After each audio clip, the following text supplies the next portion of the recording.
All right, everybody, welcome to the Scho-Zone. I am your host, Ryan Schofield. Thank you for tuning in to another episode. I'm coming at you live from the little virtual studio I've created here on a Wednesday morning. We don't have David Eckstein in here. We got to fix that. There we go. There's Mr. Eckstein. Anyways, welcome to the Scho-Zone. I hate that. I probably should have fixed all this beforehand. Bear with me. Sorry if this is your first time tuning in. This is something to get used to. Anyways, I put out another video, got a couple more subscribers, so I'm just going to keep doing this. I'm kind of recap my visit to Fenway Park yesterday, which if you are following the channel, you did see that I posted a couple shorts from the ballpark yesterday. Not the greatest day at the ballpark for this guy right here, but any day at the ballpark is better than a day at work. It was my day off, but again, sitting around my apartment all day doesn't exactly interest me. Sitting in my car and then going to a ballpark to see some of the best players on earth play the game I love is always a great treat. I got to bring my mother along, who was a Braves fan, which that was kind of, a little bit unnerving because they got their asses kicked. And I just always hope to God, like whenever I watch a sporting event with my mother, I'm always just worried what she was like when I actually played sports because she definitely like for a very casual baseball fan, she really, really, really was disgusted with the Braves' performance yesterday, as she should be. Also, I was a little disgusted with the Braves' performance yesterday. They had some amazing career numbers against Nick Pivetta, some of their hitters going into the game. So, given that the Braves had scored a bunch of runs the previous two games and they have beat the Red Sox every game, I thought, well, let's bet the Braves. It's one of those things that their first time through the lineup was so bad, and I kept saying like if I had my mother probably would want to slap me for every time I started saying this, but I like there was some horrible swing and misses, and I kept saying I'm like they can't touch this guy, they can't touch this guy. But I knew that they had a history of hitting him. So after the first time through the lineup, and I believe the Red Sox were winning 3-0, if I did not know that Pavetta had struggled against some of those Braves hitters before, I would have been firing like a motherfucker on the Red Sox. But I was like, nah, he just got through the lineup first time. He got lucky that time. Let's do it a second time. Even somebody that I was chatting with, someone that watches this show, actually, you know who you are. Um, we thought that for sure the second time through the lineup, starting off with a 2-3-4, they were going to get a hit. Braves didn't get a runner beyond second base, which was at least nice, though, is that when you see a game that ends 9-0, although we left when it was 8-0, we missed the Jaren Duran home run. It's nice when the runs all just kind of happen in like 2 or 3 innings, which is the way it went because the game still moved pretty fast because the Braves were just pretty much going 1, 2, 3 every inning. And then the Red Sox, they didn't have a lot of innings that they stranded runners. They just pretty much scored. They didn't score in the first inning, but the real treat of the trip, I would say, was getting to see Rafael Devers in person. Uh, he is quite unheralded, I must say. I just saw Otani last week. I don't want to quite put him up at that level, but he's not far off of it. I don't know what it is that when I'm buying tickets to go to ballparks, I usually like to look at the hitters that are going to be in the games, and typically power lefties are guys I like. So if I'm not going to sit directly behind home plate, I like to sit on the third baseline if I can, so I can get a good look at the lefty hitter. Devers, hard to tell when he's about to hit because he opens his stance up so much that it looks like he hasn't stepped in the box yet. But between him and Otani, I've seen them hit 3 home runs, and all of them were opposite field. And unfortunately, now is where I kind of go into my little bit of my Fenway criticisms and appreciation all at once. Fenway is a necessary evil, okay? Because it's nice between Fenway and Wrigley. That's the only like historical monumental ballparks we have left. It is nice to have that feel of nostalgia. You definitely can tell that things were built a while back. As far as the sizes of the chairs, like I'm not a big guy. I'm 5'7", 170 pounds. I fit into the chairs pretty well there. I was the size, just to give you an idea of how human beings have gotten bigger. I'm about the size that Hack Wilson was, and Hack Wilson, if you read about him, the Chicago Cubs slugger, he's like one of like the most like feared like badass guys. Not saying that I like to think I can hold my own or anything like that, but I'm not sure that they're gonna write books about me being such a fucking notorious tough guy or anything like that. So the fact that he was that big bad guy, now I'm just sitting there at Fenway Park in a seat that is accommodating for me. But if you were like 6 foot 200, it's probably not a comfortable afternoon there.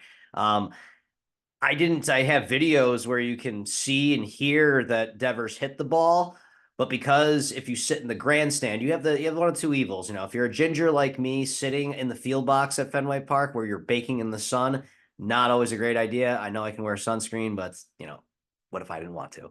Um, or you could sit in the shade under the grandstand where you gotta hope that there's not. It's tough. They have the poles there because this ballpark was built so long ago that we didn't have the technology to have like the floating decks. They have to have the poles, the beams there. So those construction beams are in your way on some vantage points, and you can't see home plate, which is always fun.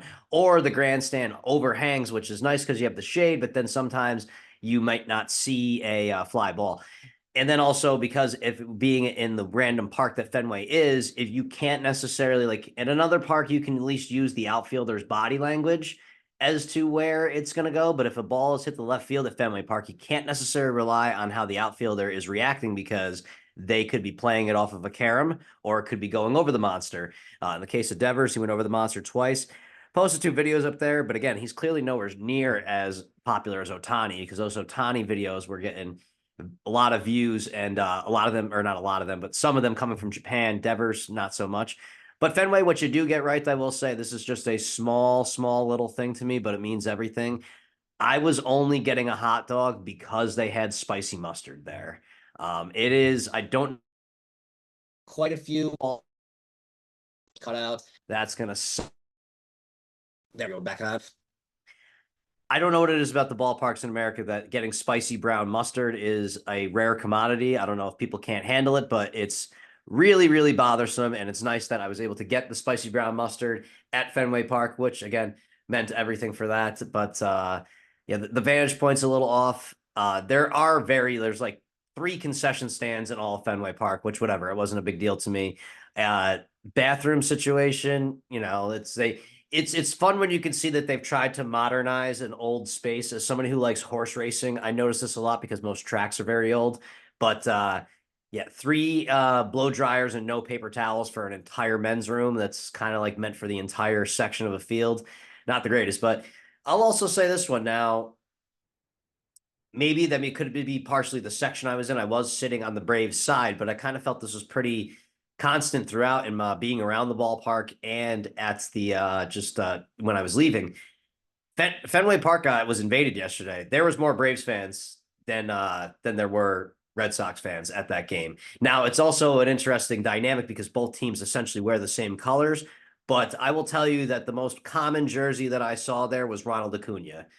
And then I will say that for Red Sox, which makes no sense to me because the guy got a long-term deal. I Every kid in Boston should be wearing a Devers jersey. I mean, I know that the team is not the greatest around him, but I mean, at some point he's going to be a part of something. And the lack of Devers jerseys I saw was appalling to me, considering that he's a great player and he's going to be there for the next 10 years. I saw a couple JD, here's the thing. I don't know because Boston, I do know, is a great sports town. And the Red Sox are that kind of team that does get some players maybe for like a year or two.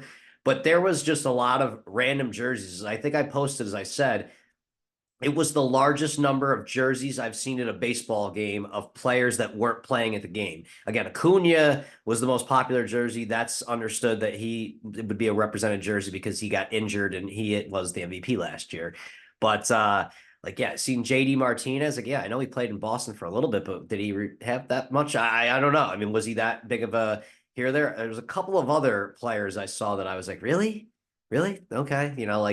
I get like in some fan bases, here's the whole thing. Like I always wonder, like sometimes if you're wearing a player that's not on the team, there's certain players that have historical significance that you can always wear that jersey and it makes sense. Like if you're a Cardinals fan, if you're wearing a Pujols or a Molina jersey, it always plays.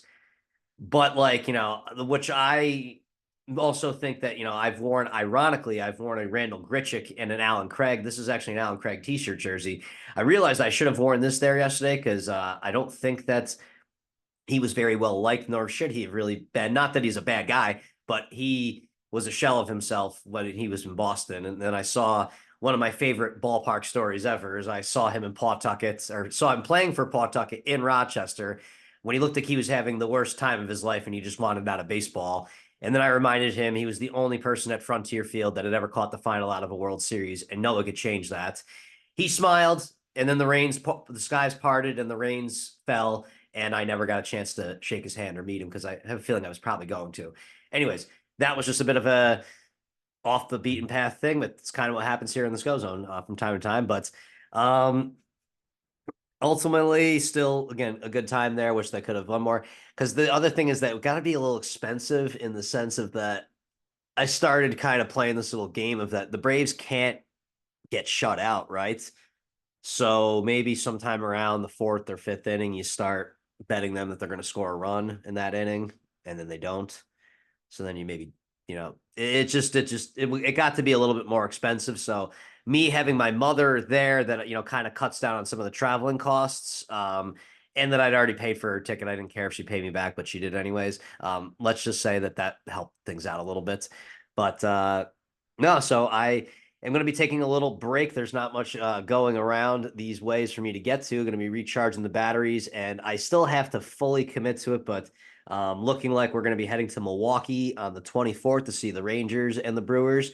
So I'll give you a little bit of a Miller Park experience reaction. Maybe I'll even bring my recording stuff on the road and give you a live from. I might stay in a really nice hotel in Chicago, but I'll probably have some more. I'll probably focus on Corey Seager when I go to see that. It'll probably be the hitter of choice for that game.